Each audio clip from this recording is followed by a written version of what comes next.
Aloha ukulele class. This is lesson 5. Today we're going to talk about music form. Which is all about the order of the parts of the song and what the different parts of the song are, and some symbols and directions that tell us what to do relating to that. Okay, there are 4 elements of music, and these are very useful things to think about when you're studying music, learning music, when you're teaching music, and when you're dealing with music things in general. So 4 elements, and the first one, they don't really go in a particular order, but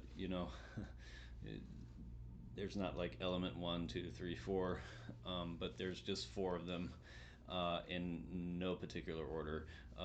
But the first thing that we did when we started this class is we learned a song, which is this Twinkle Twinkle Little Star.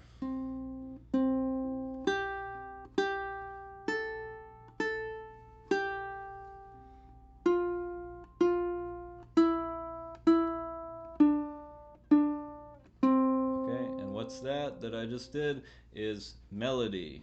Okay, that's one of the elements of music, melody. It's all of the elements are really important. This one is really, really important. So when someone is singing the song, what they're singing is the melody. That's the melody. If there is no singing, then it's whatever the highest notes of the song forms the melody of the song. Okay, the melody, or sometimes called the lead. All right, just whatever the highest notes are in the song.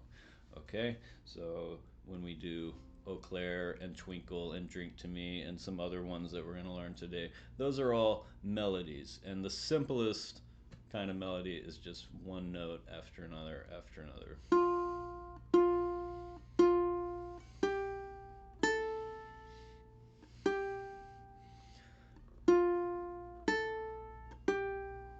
Very simple. Now we can make that more interesting, right?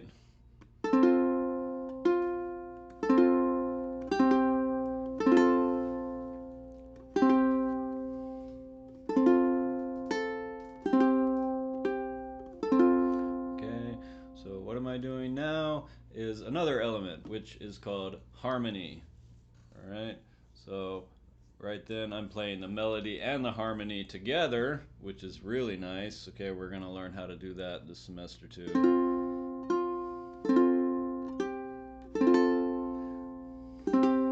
Because that kind of forms a more complete kind of song, right? Where we have all 4 elements together in a song. Okay, harmony, when we play more than just one note at a time, we play multiple notes, we stack them up vertically and play them at the same time. That's harmony. Okay, there's another element we did in lesson 3 where we talked about harmony, but we also talked about another thing called rhythm. All right, and that's another element of music. We have a rhythm chart where it shows all the different rhythm symbols. Okay, and when we practice with an example recording or a backing track or with the metronome, and we're practicing the eighth notes and the quarter notes, those are all rhythms. Okay, that's what makes a chart difficult, is the rhythm, and the faster it goes and the more complicated it is, the harder the song is to play. Okay, so we put those 3 things together, and we've really got something, right? We're doing melody, harmony, and rhythm together, like what I was just doing.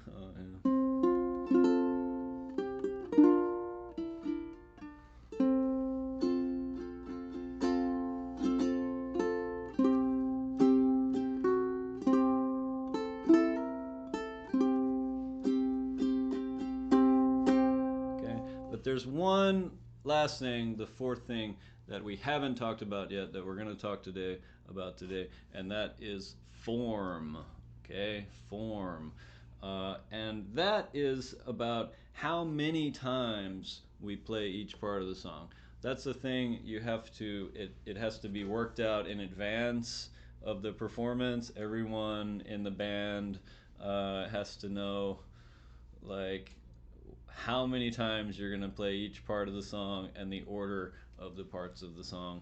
And that's what we're going to talk about today, among other things, but mainly about form, which is a very, very, very important thing, because in order to really have a music performance, everyone has to know uh, what the order of the parts of the song and how many times to play each thing. Okay, and that's very important. All right. So first thing is, let's remind you about some things that you should be doing when you're practicing, and then we're going to learn a new scale. Okay, so take out your scale sheet. Okay, the scales. So at this point, you should know from memory position 1 and position 2. Okay, so let's put that away and let's do that. Position 1 and position 2, and you should have it memorized. If it's not memorized, get that memorized like as soon as possible. We're learning a third scale today, and if they're not memorized, then you'll just never have it memorized, and you'll always be looking at that paper, which is not what this is supposed to be about. We're supposed to at least have certain things that we can do from memory. And right now, the main things that you want to have memorized are the scales and the chords, okay? And that's why we don't throw them all at once at you. We do them like one by one by one and give you the time that you need, okay? And we're not gonna have like a scale assignment every single week, okay? But that doesn't mean that there's not gonna be scale assignments later on. And one of the scale assignments is to play the 5 positions from memory, okay? And when you do that assignment, I'll be able to tell whether it's memorized or not, okay? And when you memorize these things, you don't just have to memorize the notes, but also the fingerings, okay? Because each position is defined by which fingers you use on which frets, okay? So let's play position 1, all right? And position 1 is very simply, when it's a 1, you use your index finger. When it's a 2, the middle finger. When it's a 3, the ring finger. And when it's a 4, the pinky, all right? And let's make sure before we start playing that the ukulele is in tune. Okay, that's always the very first thing you should do. Get out your clip-on tuner and check the tuning. G, C, E, A. Okay, the clip-on tuner, I highly recommend that. It doesn't have to be quiet when you use that. Okay, if you want to use your phone, I recommend this one called Pano Tuner, P-A-N-O tuner. Okay, it looks like this. It's like a little dial. This one is very accurate. The only problem is it has to be extremely quiet in order for it to work. If there's any little noise going on at all, your phone, the microphone is so sensitive, like it's gonna be like going back and forth like crazy, and it won't be able to tune.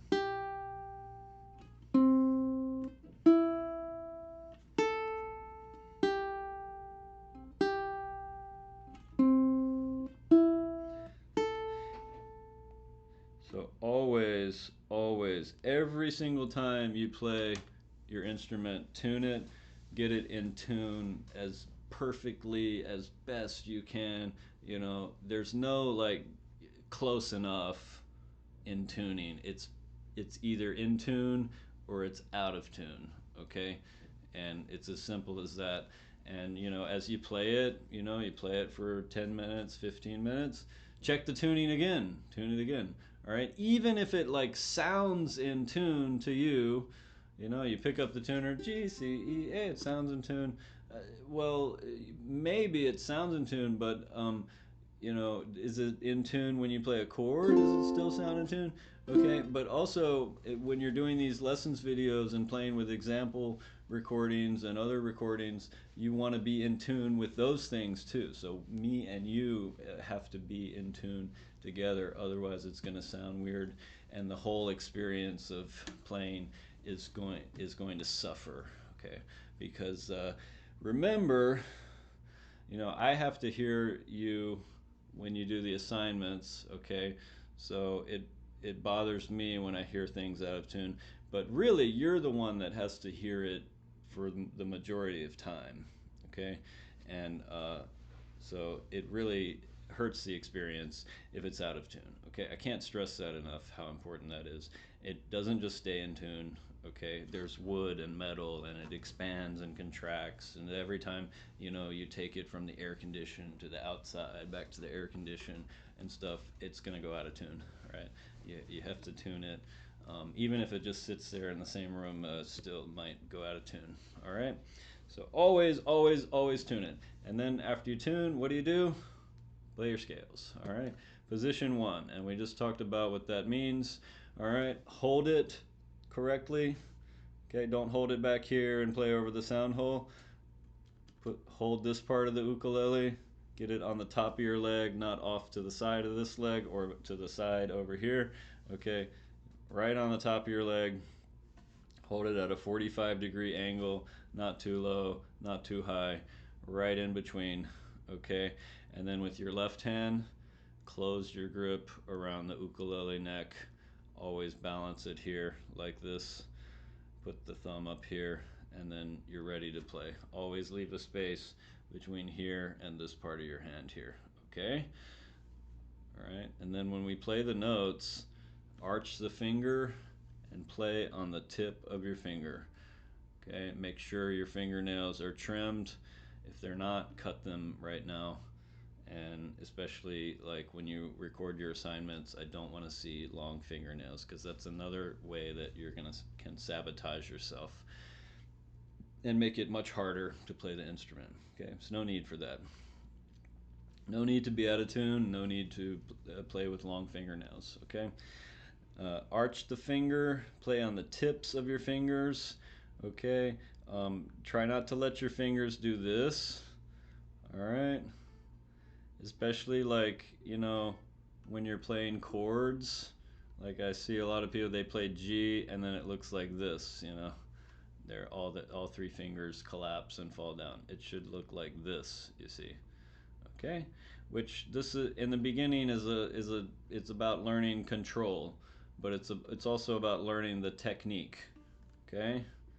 And why do we do it that way? Because that's how you get your G chord to sound good. And it's also more comfortable than this. That hurts my fingers, so when I see that I go, that must hurt. And also, oh, the chord doesn't sound so great. All right, but it's the technique, okay? Because later on, we want to be able to go faster, smoother, and it's all about learning the right technique, which is close grip, space here, thumb up here, arch the fingers, play on the tips of the fingers. All right, and that's not just for the scales and songs, but for the chords as well. So think about, you know, those cooking shows that you watch, right? And what does the professional chef do? He like cuts the onion and it goes like really fast at blazing speed. The knife just like goes right through the onion and boom, it's done. All right. And you know, if you try that at home, it's more like, you know, chop, chop, chop, chop. And if you try to go like that fast, what would happen? You'd probably cut your finger off and wind up in the emergency room. Okay. But how do they do that? right? How do they like blaze that knife through that onion like that? Well, the first thing they do is they learn the technique. Okay? It's all about the technique, right? What is the proper way to hold on to that onion, right? Which is not like this, okay? Because that's how you slice your fingers off. It's like this, and then the knife goes along like that, so you can never cut into your fingers, all right? And then they do it, but it doesn't start out like blazing speed. It's like chop, chop, chop, chop, chop, and they focus on doing it with not with the blazing speed, but with the perfect technique. And with the technique and the practice over time comes the speed, okay? And that's how you do it without chopping your finger off. And why do they do it that way? Because they have to. They have to move fast. They have to get the food out, right? And why do we do it? Well, because certain songs require us to move fast, and it's frustrating when you want to play that song but you can't. Why not? Because gotta learn that technique. All right, so that's why. Now let's play position one and try to do all the things that I told you. Okay, I'm not expecting everything to be perfect right now or for you to necessarily be able to keep up with me, but it's about knowing where you want to be going and how to get there. Okay, so position one from memory, no peeking at that paper. Okay, 1, 2, 3, 4.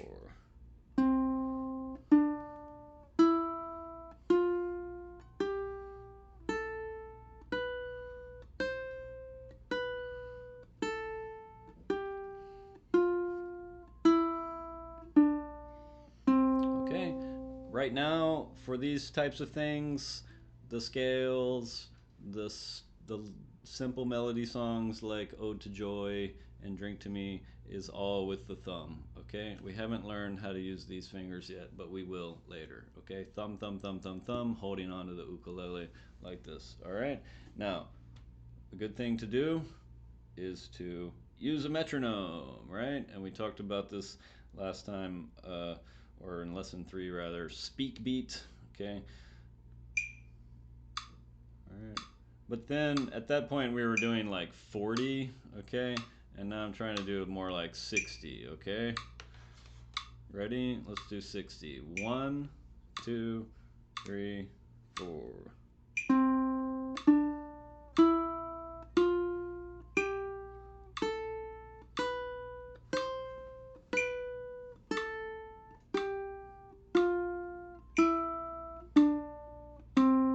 Okay?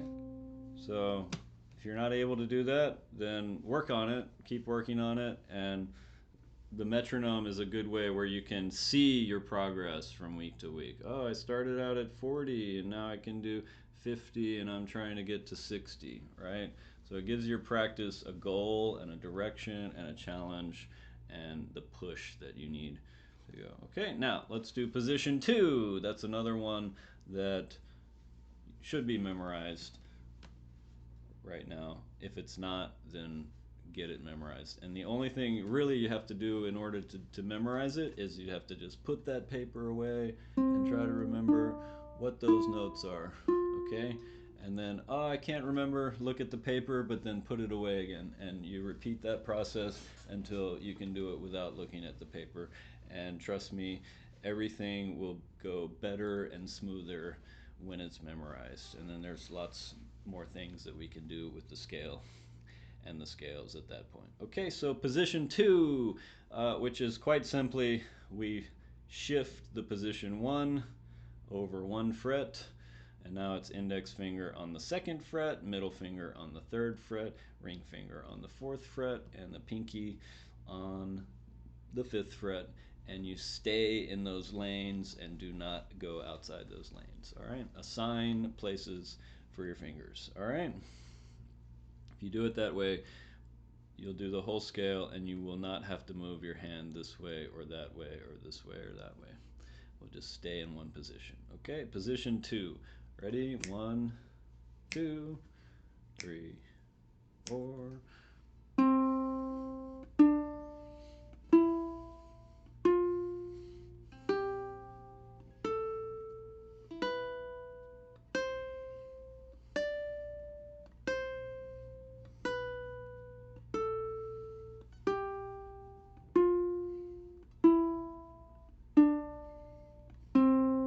Okay, that's position 2. Let's try it not at 60, but let's go dial it back to 50. 1, 2, 3, 4.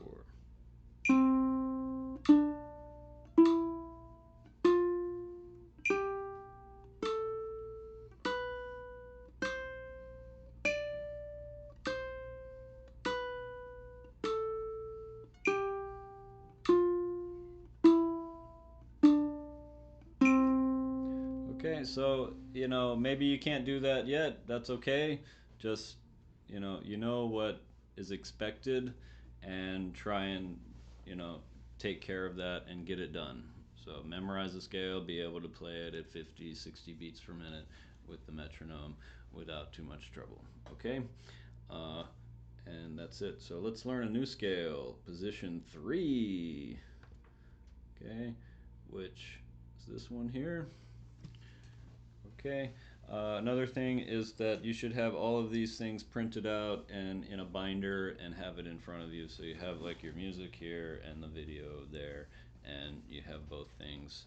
So it's a little small, but you should have it out in front of you. So position 3 is like this: 5, 6, 7, 8. So we're going up higher on the ukulele neck, okay? And you might have noticed you have these dots here on your ukulele, and you also might have some dots up here on these frets. I just have a dot on 7, but usually what you'll see, you'll have a dot on 5, 7, 10, and 12. 5, 7, 10, 12. Some of you might have a dot over here on 15 as well.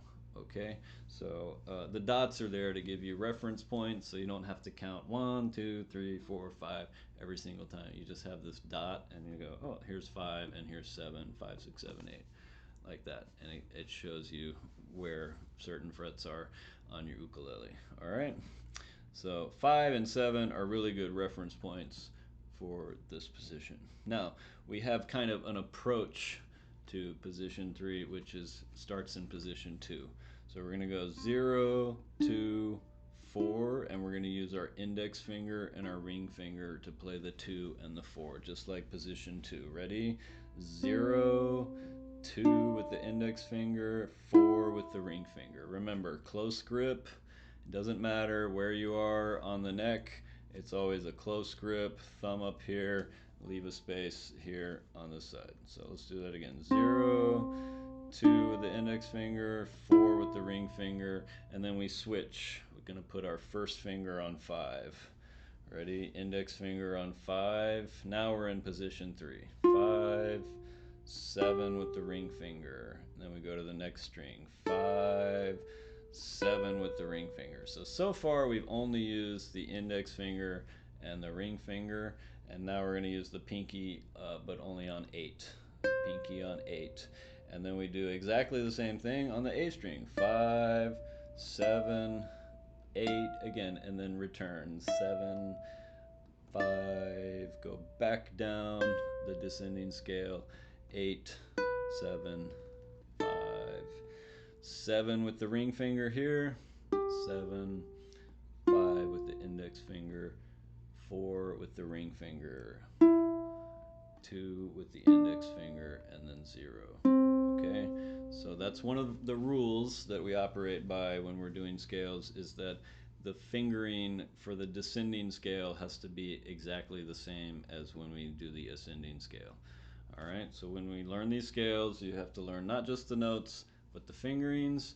And remember, even though we don't have a scale assignment every single week, you will have one where you have to play all these scales from memory, okay? And you want to be ready, because you don't want to be having to try to memorize 5 scales for that assignment. it's impossible. You can only learn these things the right way when you're memorizing them one by one by one, right? Try to do one every week, okay? So 0, 2, 4, switch to 5, 5, 7, go to the next string, 5, 7, 8, 5, 7, 8, and do exactly the same thing on the way down.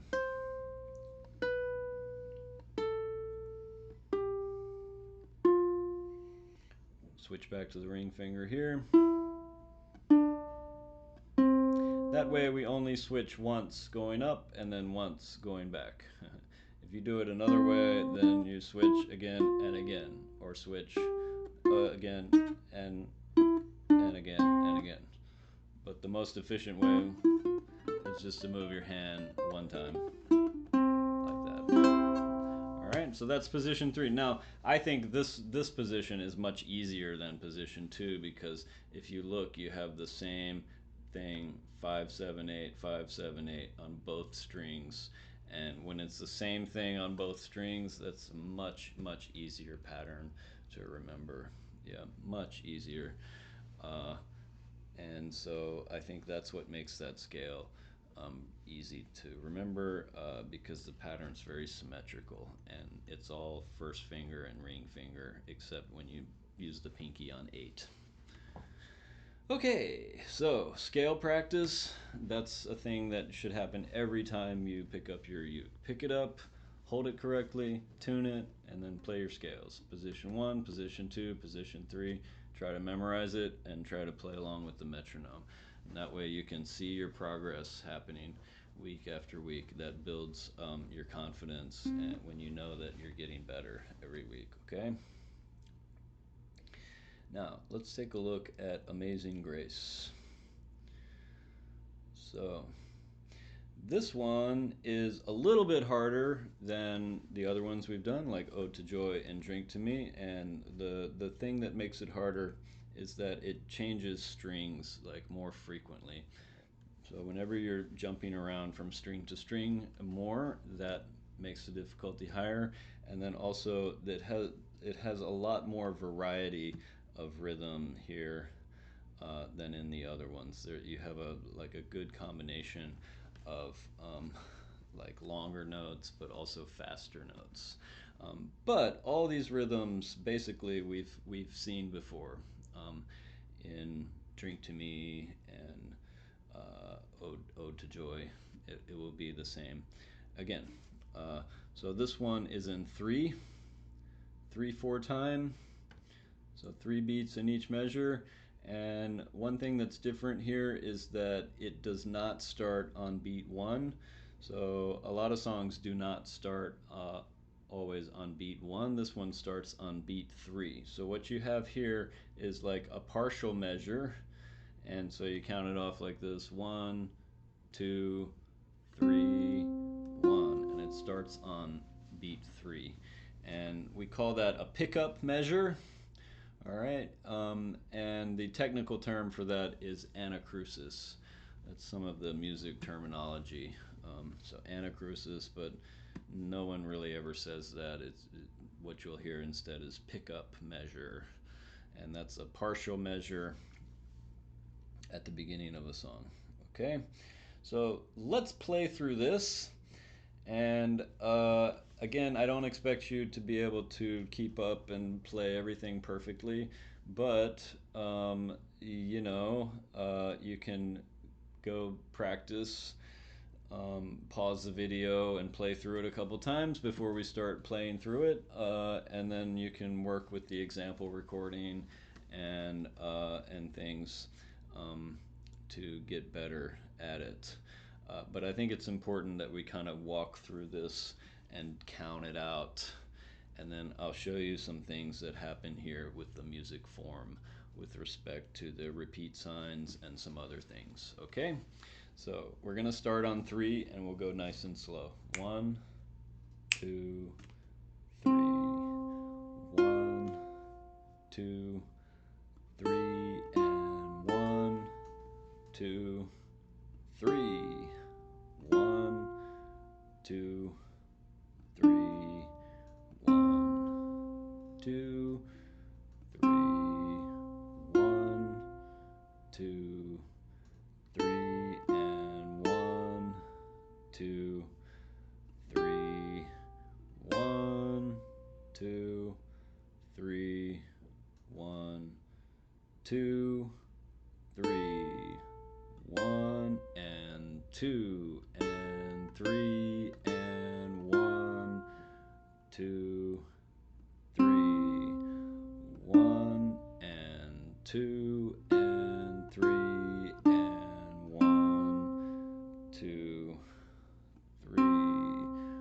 1, 2, 3 and 1, 2, 3. 1, 2, 3. 1, 2. Repeat. 2, 3, and 1. Okay, so we hit the repeat sign right here because the 2 dots on the right hand side are telling you to go back to somewhere. And where do we go back to? We go back to the 2 dots on the left side, so the left hand repeat sign. We don't repeat this, okay, because that's on the other side of the left hand repeat sign. We repeat to the left hand repeat sign. So we play this note, 0, and then we play this note right here. Okay, that's how the repeat signs work. So if you look at this document,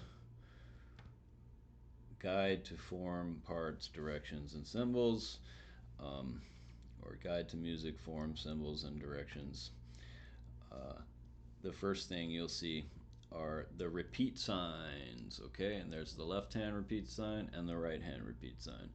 What does the right hand repeat sign tell you to do? You must go back to here, to the left hand repeat sign. If there is no left hand repeat sign, then you go all the way back to the beginning. Okay, so if you see a right hand repeat sign and you don't see any left hand repeat sign, that's telling you to go all the way back to the beginning of the song, okay? That's the most basic thing of repeat signs. And trust me, you want the repeat signs because when I'm going to repeat something and it's exactly the same, I want to know that it's exactly the same. And what I don't want to see is the same thing written out again and again and again, line after line after line. Okay, turning what should be like a 1 or 2 page music chart into like a 5 or like 20 page music chart. So the repeat signs I like because it lets you know that what you're going to be playing next is the same thing. Again, you don't have to think about it as much. You can just say, oh, I'm going to play that 4 times. All right, that makes sense. Okay, repeat signs, good. So let's talk about the rhythm a little bit. The tricky part here really happens on line 3. Everything else is pretty straightforward. Line 3, measure 9 here, is just like that Ode to Joy rhythm that we did. So it goes 1 and 2 and 3 and, okay?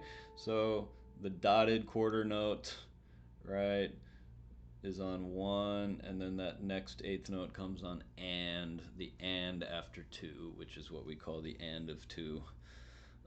If there's no dot, then this comes on 2, 1 and 2, but since there's a dot, it pushes it over half a beat, so it's 1 and 2 and like that. All right, the difference here is that it's followed up by 2 more 8th notes, so the 8th notes keep coming. 1 and 2 and 3 and 1, 2, 3, and then the same thing here. 1 and 2 and 3 and 1, 2, 3. So, same rhythm here and here. This comes on and 3 and 1 and 2 and 3 and 1. All right. So what happens when we get down to here? This is called the first ending. And what that means is we play that the first time. So you see the number 1 and the bracket here. That's telling us we do this the first time. And then the repeat. Because when we have repeats, we start thinking about the first time and the second time and the third time. What happens each time, right? So once we repeat, remember, you have to go back to here, you do everything again. But then when you get back here the second time, you skip that and you go to here instead, okay? And that's how the endings work. So you do this the first time, but on the repeat, you don't do it again. You skip it and you play the second ending instead. So when you're there, you play measure 14, followed by measure 17, 18, and that's the end of the song, which makes sense because the first ending has this note at the end, and you can't end the song on that note. Whenever you play that note, it means you're going back to the beginning. You can't end the song on half a word. It's amazing grace. Okay? So, can't end the song there. You have to end the song on this note. Okay? And that is the last note of the song. So, in order to end the song, you have to go to the second ending and end the song there. But what you cannot do, never, ever, is you cannot play the first ending and then followed by the second ending, like kind of ignoring the repeat sign. You can't do that. That's the thing you don't want to do. All right? And it seems pretty simple. You learn the concept, you play with the example recording, and that will let you know like if you've missed an ending or a repeat sign. But then when I see the assignments, there's always people who still don't get it on the first and second ending thing, okay? Which probably means they didn't pay very much attention to this video. Okay, so let's play from measure 9, and then we'll go down to here, we'll take the first ending, and then we'll repeat, and then finish the song. And to finish the song, we have to skip this and go to the second ending instead. All right, so measure 9. Ready? 1, 2, 3. 1 and 2 and 3 and 1, 2, 3. 1 and 2 and 3 and 1, 2, 3. 1, 2, 3 and 1, 2, 3. First ending. 2, 3, 1, 2. Repeat. 1, 2, 3 and 1, 2, 3. 1, 2, 3. 1, 2, 3. 1, 2, 3 and 1, 2, 3. 1, 2, 3. 1, 2. 1 and 2 and 3 and 1, 2, 3. 1 and 2 and 3 and 1, 2, 3.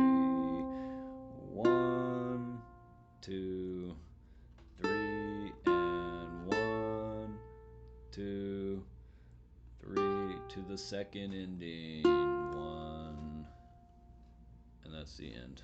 Okay, and you want to just hold that note until it disappears. Okay. So what we did there is we played measure 13, measure 14, and then measure 17, and that's the end. Okay, so the endings. And Amazing Grace, that's a song that most people should be familiar with. If you're not, then it's in there. It's in your subconscious. down there somewhere. Okay. Um, and that's a good way to learn rhythms is we take familiar songs and then we study the rhythms and how they're counted, and then when we learn songs in the future we can relate them back to, oh, that's the Ode to Joy rhythm, oh, that's the Amazing Grace rhythm, oh, that's what we did in Aloha Oi. Okay, and these are all very high frequency rhythms that you'll see again and again and again and again. Okay, let's do another one. Aloha Oi. All right. Whenever I post these, I also post the example recordings, so you'll see a video of me playing the song. That's good because you can see how I'm holding the ukulele, which fingers I'm using, and you try to play along and kind of use that as a model and imitate that as much as possible, right? You see me doing something, you do it the same way. All right. But also, I post the original songs that can be found on YouTube. So, like when we're learning a song like "Knocking on Heaven's Door," you want to go and click on that recording and listen to the Bob Dylan song and see what that sounds like. Okay, or "Stand by Me," listen to that. Um, I'm not gonna post like Twinkle Twinkle Little Star or Amazing Grace. Those are songs that they have like 100 million different recordings. The Aloha Oi, I'll post a couple like notable recordings of that. Like one that's very traditional and maybe another one that's not super traditional. So you can hear that, and that's part of the class too. Is like hearing these songs, hearing the ukulele, and listening. Okay, that's a big part of these lessons, videos, and also the assignments. And that should be part of your assignment is the listening. Okay, so Aloha Oi. Now, really, the only difference here. Uh, so first of all, this is in 4/4 or common time. And we have a pickup measure here again, and the pickup measure starts on 3 and then 4. So 1, 2, 3, 4. 1, 2, 3, 4, and 1. Okay, so very similar rhythmically to Amazing Grace. And the form is going to be a little bit more complicated than Amazing Grace. So we have a first ending and a second ending with a repeat sign here. It works exactly the same way, okay? It always does. Except here, when we repeat and then when we skip this, we wind up skipping a much longer way. So the endings are quite longer, okay? And then when we scroll down, well, hopefully you're not scrolling. Hopefully you have all of these things printed and in a binder in front of you. That's the way it really should be. If I haven't said that before, I'll say it again now. Print it out. Get it in front of you. If you use a music stand, that can save like your neck and your back a little bit from having to, and help you to play your instrument a little bit better when you're sitting well. So, music stand, printed copies, binder. You definitely want that.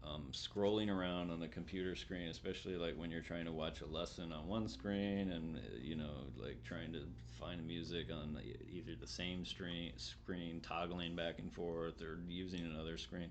That's just too many things going on at once. Okay, have one screen with your lesson video, and have your music printed out and in a binder. Okay. So then when you get down to here, there's going to be another repeat sign. This time the repeat sign goes back to here, and we have another first and second ending. So two sets of endings on this song. All right. Similar rhythms like the Ode to Joy and Amazing Grace. 1 and 2 and 3 and 4 and 1. All right. So what I just did there is a technique.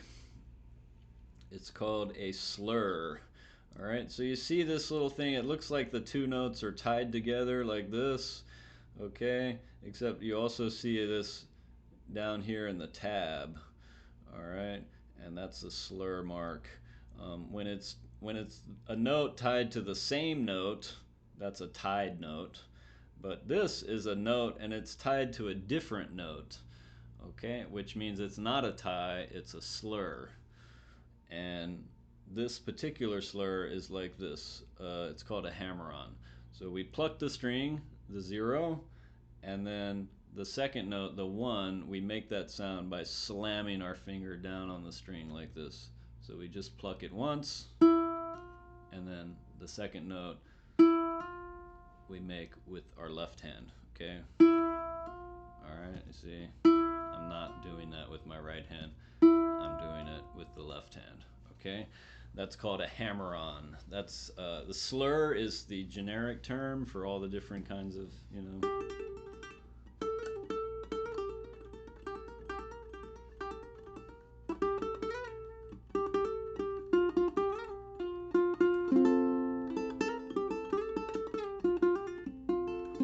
Okay, there's all kinds of different slurs that you can do. You know, the hammer-on, the pull-off, the slide.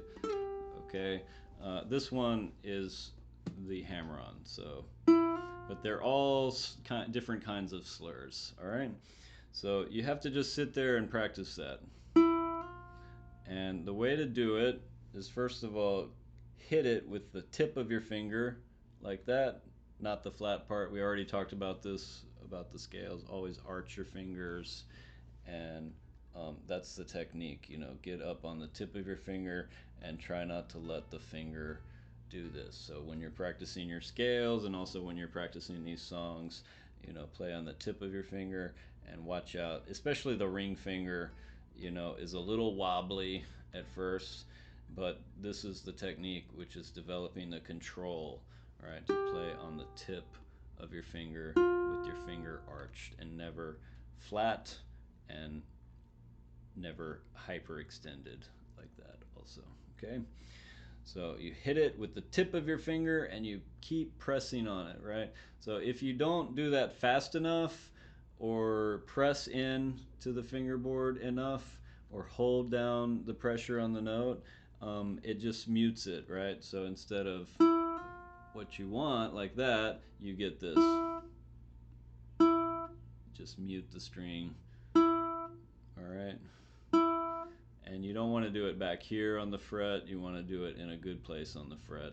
And you just have to sit there and practice it. You don't want to just get it a little bit. You want it to be loud and sustain the note. Okay? And in order to do that, you have to press down hard, firmly with the tip of your finger. You have to hit the string in the right place and keep pressing down to sustain the note. Don't bounce it.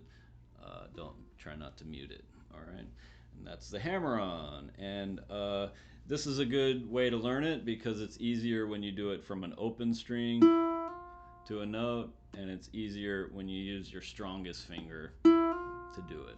All right, and then there's another one here. Okay, which is on the just on the same thing but on the A string. And then over here, again, the E string note. All right, so let's play through this. Practice your hammer-on so that you can try and do it. All right, and the other thing, oh yeah, one more thing about this. You'll see there's like this little note here, okay? And why is this note smaller than the other notes? All right, well, this is a different kind of note. It's called a grace note. And what that means is that these two notes are happening at exactly the same moment. All right, so it's like 1 and 2 and 3 and 4 and 1. All right, which is a good way to write that. You don't want to overcomplicate the rhythm. The grace note is a good way just to show you that this is happening at the same time on beat 3. Okay, if I held it a bit longer and did the hammer-on, then I would have to write out 2 different notes, okay? But in this case, it's just happening on beat 3.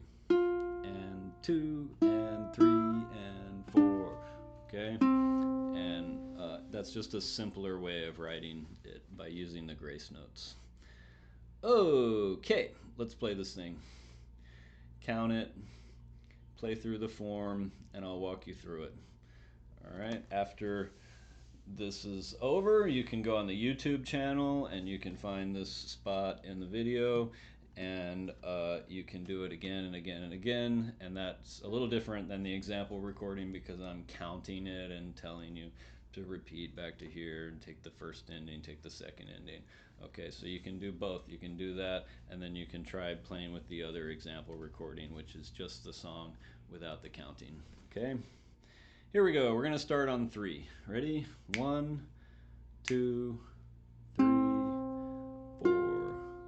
1, 2, 3, 4, and 1 and 2 and 3 and 4 and 1, 2, 3, 4, 1, 2, 3, 4, 1, 2, 3, 4, 1 and 2 and 3 and 4 and 1. Sorry, I messed that up.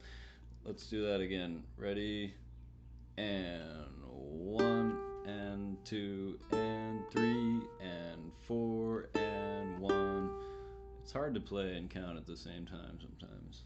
4, 1, even for me. 3, 4. Repeat.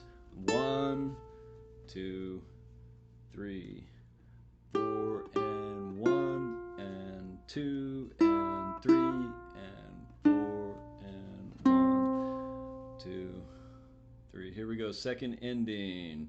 1, 2, 3, 4. Because that note is tied as well at the second ending.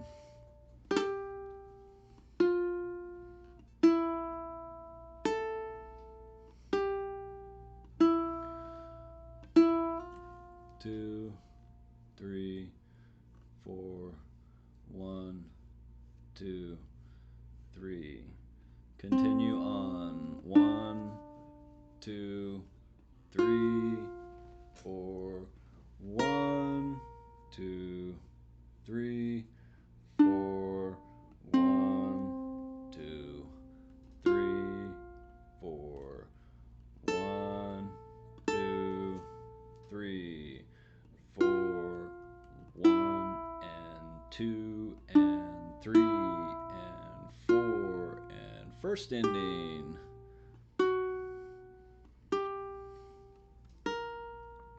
1, 2, 3, 4, 1, 2, 3, 4. Repeat.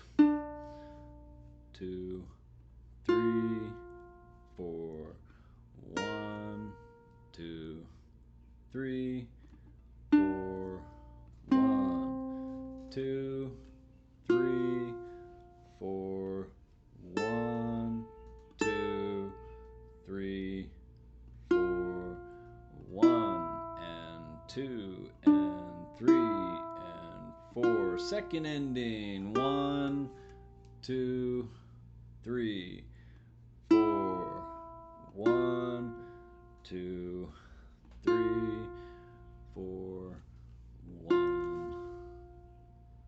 The end. Okay? So,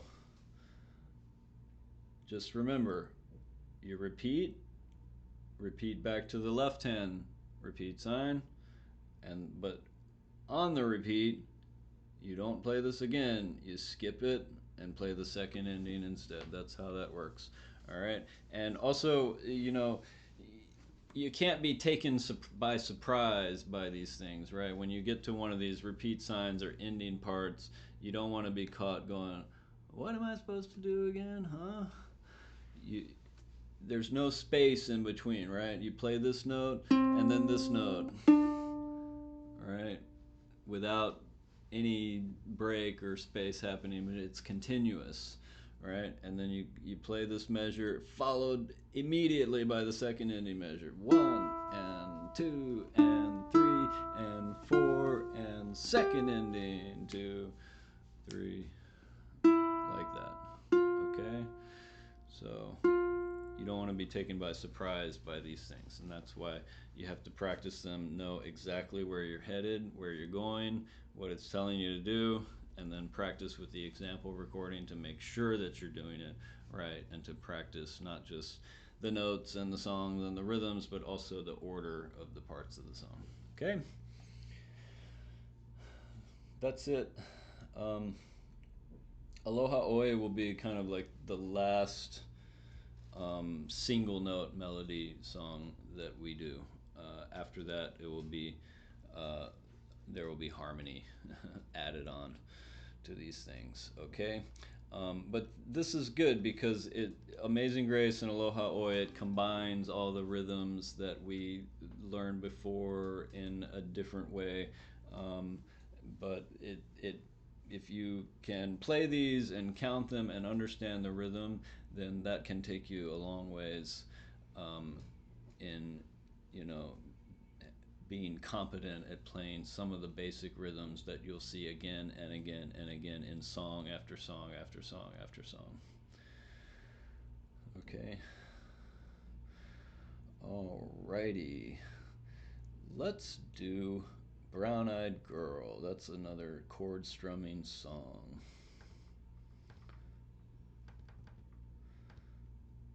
Now, this one is a much longer form. It's the same like chords that we've known before, um, except the form is much more complicated. But this is a more typical song form that you'll see, which is most songs, you know, have an intro and a verse and a chorus, and something happens in the middle of the song, and then, you know, it goes back to a previous spot in the song, and then it has some way of ending the song, which is like what this is. All right. This song has an intro too, but we're not learning that today. We're just going to learn the chord strumming part today, and then later we'll go back and we'll learn the intro. All right. And again, the song will be posted along with the original song. I mean, the Van Morrison recording, and you should go and listen to that. All right, because all of these things about, you know, repeat this and the verse and the chorus and this happens and this and the first ending and the second ending, it's all very abstract. But then when you hear the song and you go, oh yeah, okay, I see, there's an intro and then there's a verse and then there's a chorus and then these parts keep coming back and happening. It makes much more sense. And this is a map of that original recording and everything that happens and in the right order. Okay? Except the intro, which we'll add on later. So, first, let's learn this strum pattern. And then we'll walk you through the form. G. Okay? So, again, let me reiterate, like I did with the scales, at this point you should have all of these chords memorized. There's one other chord that we haven't learned, D7, that's in this chart that we haven't learned that we'll learn. But all the other ones you should know. You shouldn't have to look at the chord chart, all right? Because right now, you know, we should remember the chord. We should be able to get it to sound good pretty consistently, okay? And same thing applies to the chords, that applies to the scales. We're not worried about going fast at this point, even though this is a fast song, right? It's like this.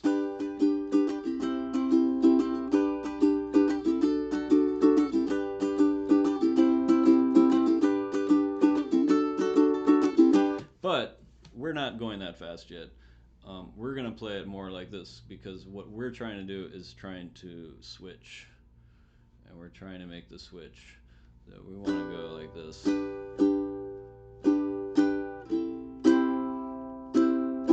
That gives you a chance to make the switch. But what I don't want you to do not do this. Don't do the strum pattern fast and then switch slow. Like, don't do this.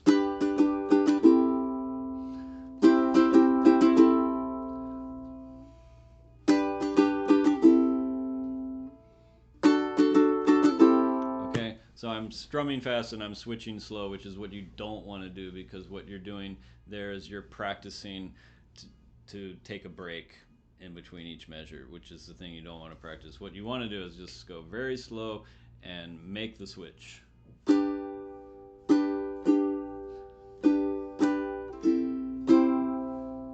Whatever that speed is, where you can get to that next chord. Alright? And we'll also talk about some ways that we can practice making the switch and stuff that we'll talk about. Let's learn the strum pattern first, okay? It goes like this.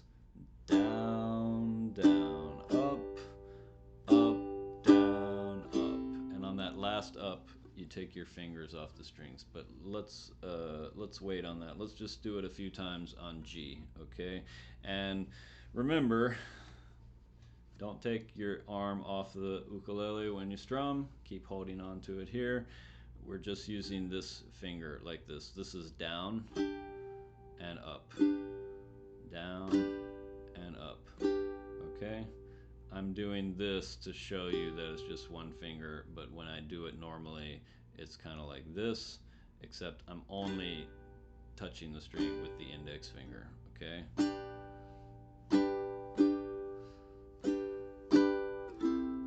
Okay, but let's just do it on G for a few times. Ready? Don't take your fingers off. Ready? And down, down, up, up, down, up, down, down, up, up, down, up, down, down, up, down, up. Okay, now you'll notice when I do that, that my hand is moving up and down continuously, you know, the hand and the arm without stopping, okay? And that's what you want. And that's what the whole deal with the downs and the ups are. The very simple rule that we're operating with here is that when it's on 1, 2, 3, or 4, it's down, and when it's on and, it's up.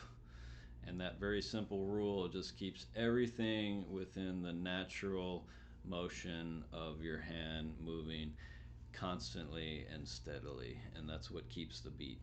Now, on beat 3, your hand has to come down, but it just doesn't hit anything. That doesn't count as a fake strum, because it's actually necessary that you do it, because in order to do 2 ups in a row, I have to go up and then come back down and then up again. So a fake strum is something you do that's not necessary, that helps you keep the beat. But in this case, you have to come down in order to come back up, right? So down, down, up, the hand comes down, and then up.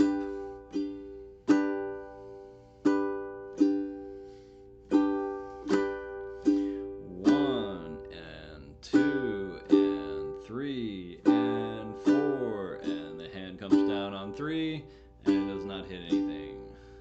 And 4 and 1 and 2 and 3 and 4 and okay. And when you're strumming, it should not be over this hole right here, but it should be between the hole and the end of the ukulele body here, right? This is the spot that you're aiming for, okay? All right, now let's zoom back out and let's play this thing, okay? The first thing you'll notice here is that you have repeat brackets, left hand, right hand, and this thing that says 4x. And that's called a multi-repeat, and that means you play that 4 times total. So 1, 2, 3, 4 before you can continue on to the next line. So if you look back at the form, you have the multi-repeat. You must repeat 4 times. If there is no 3x, 4x, then repeat only once, okay? So that's 4 times total. So let's play that and do your best to keep up. I'm going to go slow to give you a chance to make the switch. C should be no problem, but G and D, there might be a little gap. So if you can't make it on 1, then, you know, come in on 2, all right? So that's a way you can keep up if you miss the first beat, all right? 2, 3, 4.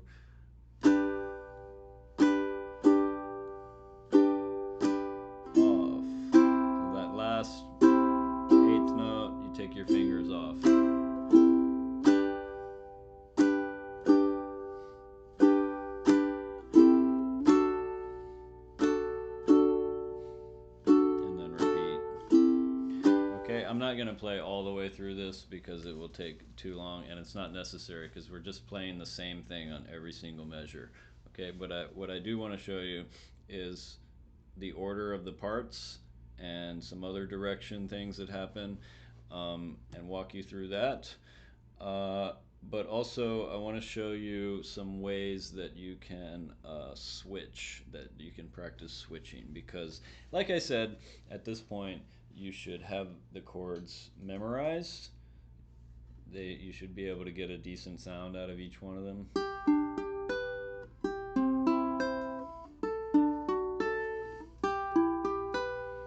Okay, and right now, what you should be working on is switching. Okay, and what I'm what I think where you're at right now is that you know all these chords, you can switch like pretty quickly, but there's still just this little gap between one chord to the next chord. All right, so here's this chord switching exercise. All right, so again, the finger, all right, down and up. So you come down on G, take your fingers off and come up on the open strings, and then D. We're not going to worry about C because that's an easy one.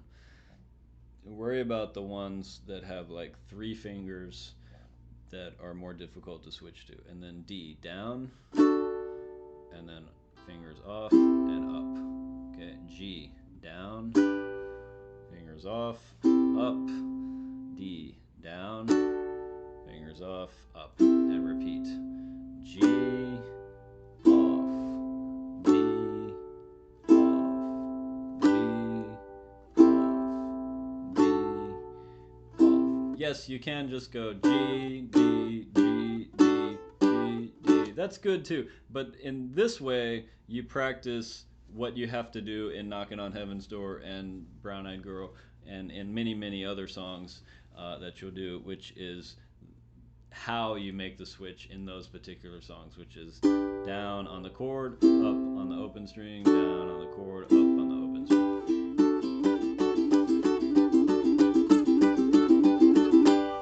Okay, and I guarantee you, all right, if you do that 20 times, you won't necessarily have the song mastered or the switch mastered, but I do guarantee you that you will be switching faster at that point if you just do that exercise a few times.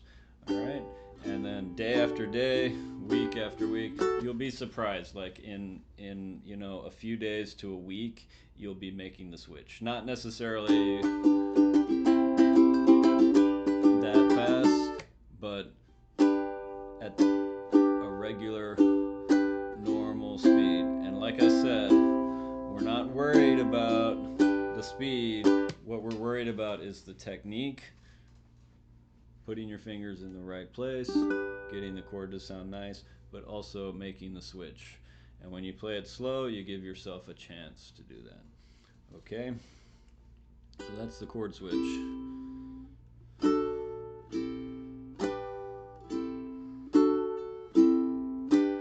Alright.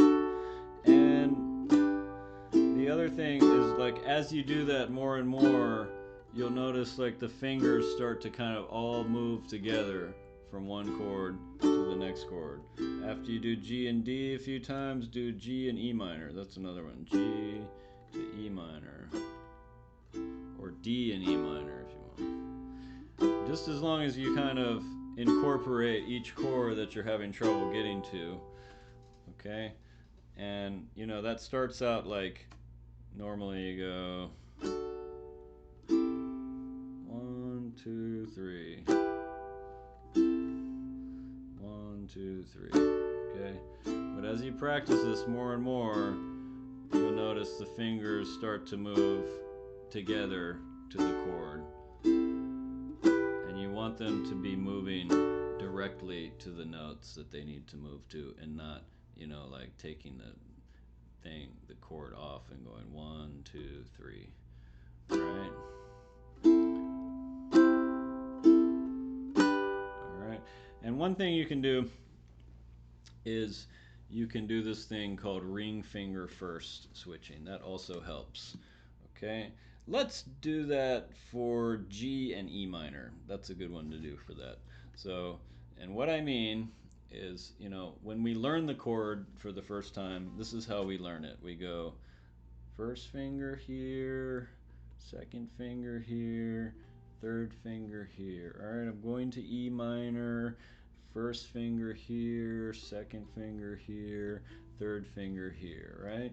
And then even as we speed that up, we're still going 1, 2, 3, 1, 2, 3, 1, 2, 3. And that's part of what's causing the delay, all right? And one thing is that this is the problem here, this finger, which is the clumsy finger, all right? It's just not very good at stuff. The other two fingers are much more agile and they know what to do. We use them more in our everyday lives to do what we need to do. Okay, so what you do is you go G, all right, down, off. And then instead of putting this first finger down first, what you want to do is put the ring finger down. Okay, and what you want to think about is like the path that that ring finger takes from here to here, here to here, and you want to go along that path, all right, which is different from what you do before, because before you go 1, 2, and then the ring finger has to come over like that, which is sort of like an afterthought. Okay, but if you practice it this way, you'll see the ring finger just goes right to where it needs to go.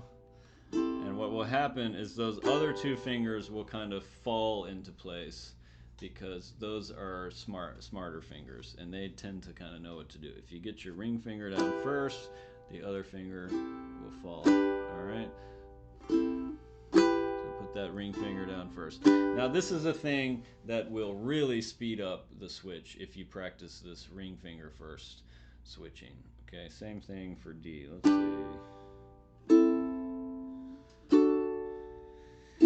I think D is a little bit different because you kind of like put both fingers down at the same time, because D is one where it's like the fingers come together and they all go down at the same time. That's a funny one. But G and E minor, that's a good one to do.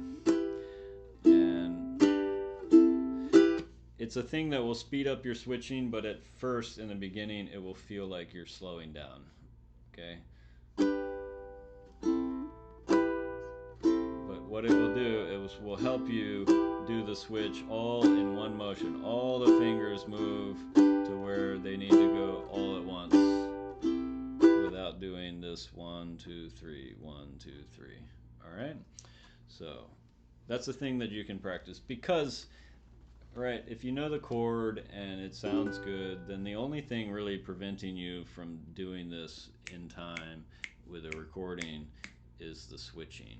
And you don't have to play through the whole song in order to do that. You can just practice the switches. All right, and then you can try the song after you get better at switching. But keep going like pretty slow. Give yourself a chance to make that switch. All right, so let's walk through this form and talk about a couple more things, and then we'll wrap this up. So I already said there's another part of the song, which is the intro, that we haven't learned yet. We'll learn that again. That happens before the verse part. If you look at the guide to form, directions, and symbols, you'll see these parts of the song, which is intro, verse, chorus, bridge. These are the typical parts. There's also like an ending or coda. That's another part of the song, is what happens at the end of the song. All right, and then these are the endings. We talked about those, what to do. You play this the first time, you skip it on the repeat. The second ending you play the second time instead of the first ending. That's a very important part of this lesson, is the repeats and the endings. All right, parts of a song. The intro is the thing that happens before the singing starts. Okay, when the singing starts, usually that's the verse, but some songs start on the chorus. Okay, But the verse is the part of the song where each time you have a verse, verse 1, verse 2, verse 3, the lyrics change from verse to verse. That's the part that changes. The chorus is where they keep going back to sing the same thing. Okay? All right. In this song, it's the chorus is you, my brown-eyed girl. You'll hear that.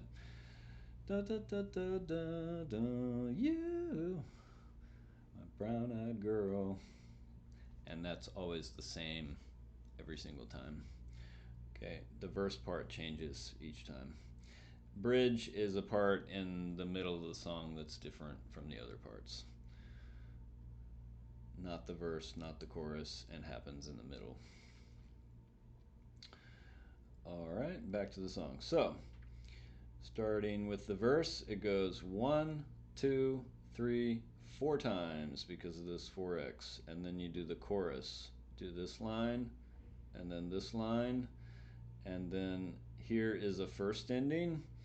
And so you do that, and then repeat. Okay, the repeat goes back to here because this is where the left hand repeat sign is. And then you do it 4 more times again. 1, 2, 3, 4, and then the chorus. And then when you get here the second time, what do? You don't play that first ending again, you skip it and you go to here instead. The difference here being is that we do 3 D7s. Okay, let's learn the D7 chord before we go on, and then we'll go back to the second ending and find out what happens after that. All right, D7. All right. Just like this. And it shows 1, 1, 1 with this little curved line that connects those things. And what that means is you bar like that. Okay, you just take that first finger and you lay it across the second fret. Okay, and then you take your middle finger and you put it on the A string on the 3rd fret and you play it like that. Okay, so just like the scales, the chords have fingerings too, and for the purposes of the class, I want everyone to do the chords and the scale fingerings, and I mean just the fingerings for basically everything the same way. All right, I realize there's alternate ways of doing these things, but just for the purposes of the class, I want everyone to do it the same way, and I have my reasons for that. I tend to think that these are the best ways to do the fingerings.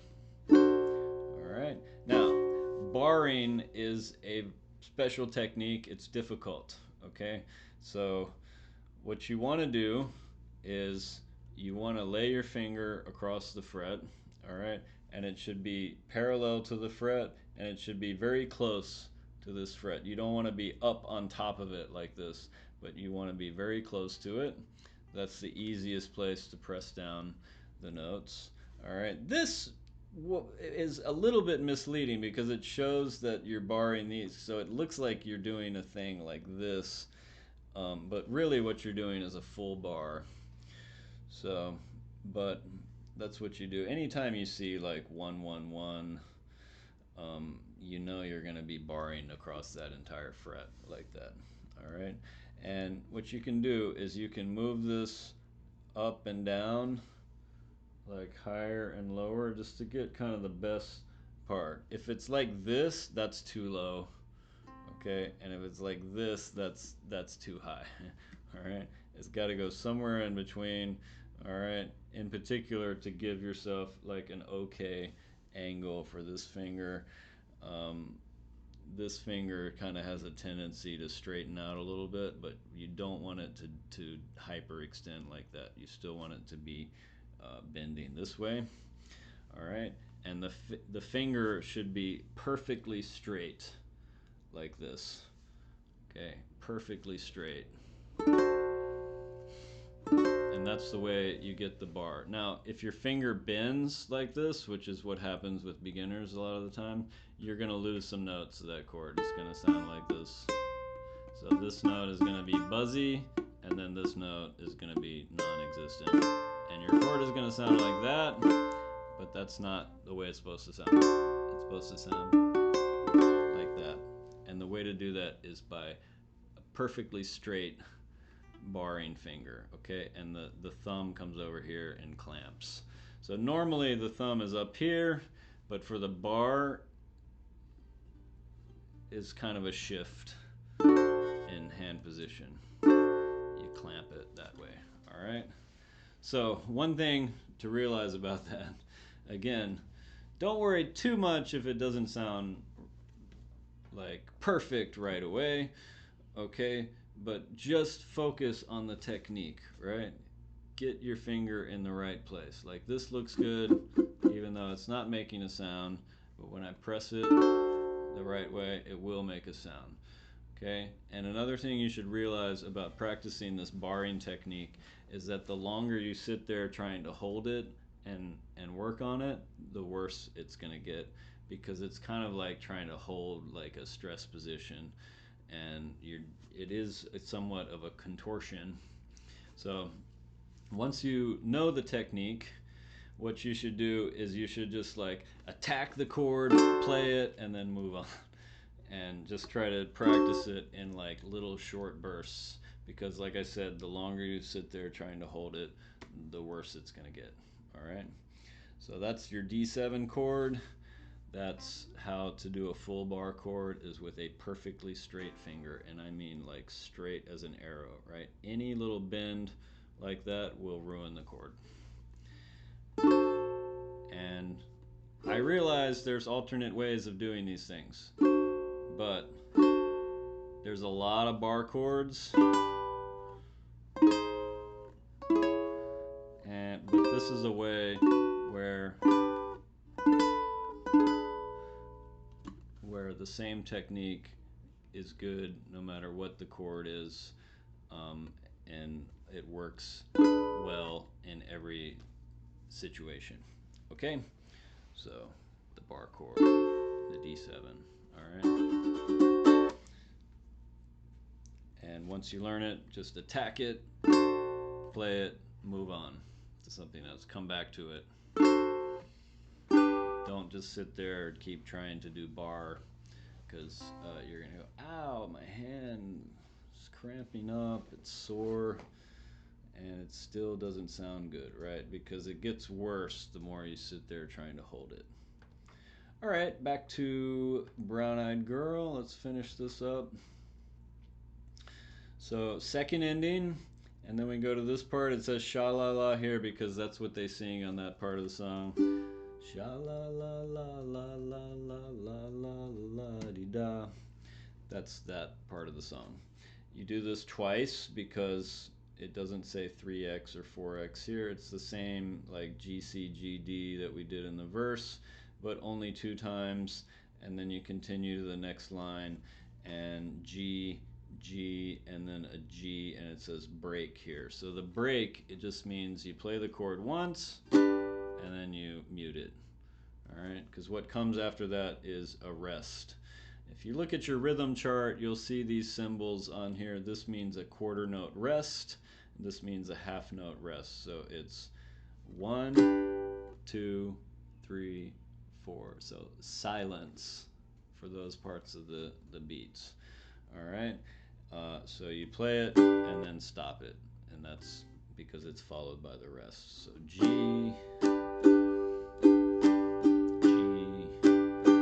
and break, like that. Okay. And then this is the part of the song where you hear the bass solo. Okay, if you listen to the song, you'll hear this part. And what this means here is 5 measures of rest. It's called a multi-rest. And it means you just count to 4 5 times. 1, 2, 3, 4, 4, 2, 2, 3, 4, 3, 2, 3, 4, 4, 2, 3, 4, 5, 2, 3, 4, and then back to the next part. Okay? Now, after the multi-rest, what you see here is this direction, okay? And these directions always happen above the measure, so it's indicating this part of the song and not up here, okay? It's always above the line, not below. And DS al coda.